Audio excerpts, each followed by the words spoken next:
ছোটোবেলার থেকে আমার গাছ লাগানোর প্রতি অতটা শখ ছিল না। সবাই কত সুন্দর গাছ লাগাতো, গাছের বাগান করতো, বিশেষ করে শীতকালে ফুলের বাগান করতো। কিন্তু আমার না গাছের প্রতি অতটা ভালোবাসা ছিল না। ভালোবাসা ছিল কিন্তু ওই সেই গাছ লাগানো, ওর প্রতি আমার অতটা ভালোবাসা ছিল না। কিন্তু এই একলা জীবনে সারাদিন ঘরের মধ্যে এটাই যেন আমার এখন সঙ্গী হয়ে উঠেছে।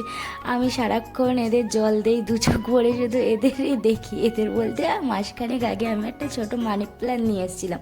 গাছগুলো দেখো 1 মাসের মধ্যে কত সুন্দর বড় হয়েছে, আর ডালগুলো দেখো, এই যে ডালগুলো কত সুন্দর বাচ্চা। এই ডাল থেকে না একদিন একটা ডাল না পড়েছিল টবের মধ্যে, তাই আমি ভাবলাম যে পাশে আমার একটা ছোট্ট কোটো ছিল, ওই কোটোটার মধ্যে ডালগুলো পুঁতে দেই আর কি।